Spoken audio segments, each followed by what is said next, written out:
થી થોડાક દિવસ પહેલા કોળી સમાજના આગેવાન નવનીતભાઈ વાલદિયા પર જે જીવલેણ હુમલો થયો હતો તેના કારણે ગુજરાતભરમાં કોળી સમાજના લોકો આકરા પાણીએ જોવા મળ્યા હતા। ઠેર ઠેર જિલ્લા કલેક્ટર કચેરીએ, પ્રાંત કચેરીએ આવેદનપત્ર પાઠવીને મુખ્ય આરોપીઓ સુધી પોલીસ પહોંચે નહીંતર ઉગ્ર આંદોલનની ચીમકી ઉચ્ચારવામાં આવી હતી। જે બાદ કોળી સમાજના દિગ્ગજ નેતાઓ, રાજકીય આગેવાનો પણ મેદાને આવ્યા, મુખ્યમંત્રીને રજૂઆત કરી અને આ સમગ્ર મામલામાં એસઆઈટીનું ગઠન થયું। એસઆઈટીએ 18 દિવસ ઊંડાણપૂર્વક તપાસ કરી આ કેસમાં સંડોવાયેલા લોકોની ધરપકડ કરી, તેમની પૂછપરછ કરી, તેમના નિવેદનો નોંધ્યા, સાંયોગિક પુરાવા, ટેકનિકલ પુરાવા તેમજ તમામ વસ્તુઓ છે જે એકત્ર કરીને ત્યારબાદ અંતે આ કેસમાં મહાભાઈ આહિરના પુત્ર જયરાજ આહિરની પણ એસઆઈટીએ ધરપકડ કરીને જેલના સળિયા પાછળ ધકેલ્યા। પરંતુ આ ઘટના બાદ હજી પણ કોળી સમાજમાં નારાજગી છે। આગામી 1 ફેબ્રુઆરીએ ભાવનગરના પશ્ચિમ વિધાનસભા બેઠક પર કોળી સમાજની ન્યાય સભા મળવા જઈ રહી છે,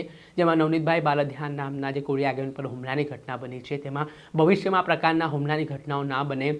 ને શરૂઆતમાં જે પોલીસ અધિકારીઓએ તપાસમાં બેદરકારી દાખવી તેમની સામે કાર્યવાહી થાય તે પ્રકારની મુખ્યત્વે એજન્ડા અને માંગણી છે ત્યાં ન્યાય સભામાં કહેવાઈ રહી છે। ને આ વચ્ચે ઠેર ઠેર ભાવનગર શહેરમાં આ ન્યાય સભાના પોસ્ટરો છે તે કોળી સમાજના આગેવાનો દ્વારા લગાવવામાં આવ્યા હતા, પરંતુ આ વચ્ચે સીસીટીવી કેટલાક વાયરલ થયા છે, જેમાં કેટલાક સીસીટીવી વાયરલ થયા છે જેમાં એક શખ્સ છે ત્યાં ન્યાય સભાના પોસ્ટર ફાડતો નજરે પડી રહ્યો છે અને આને લઈને હવે મોટો વિવાદ સર્જાયો છે। આ ઘટનાનો વિડીયો વાયરલ થયા બાદ કોળી સમાજમાં આક્રોશ જોવા મળી રહ્યો છે અને આ મામલામાં જે કોઈ પણ આ પોસ્ટર ફાડનાર શખ્સ છે તેની સામે પગલાં લેવાની માંગ પણ ઉઠી છે। હવે જોવાનું રહ્યું કે આ પરિસ્થિતિ જે નિર્માણ પામી છે તેમાં આ કોણ છે પોસ્ટર ફાડનાર ને શું કારણોસર તેને પોસ્ટર ફાડ્યા છે। હવે પોલીસ તેને અટકાયત કરશે તો જ આ મામલો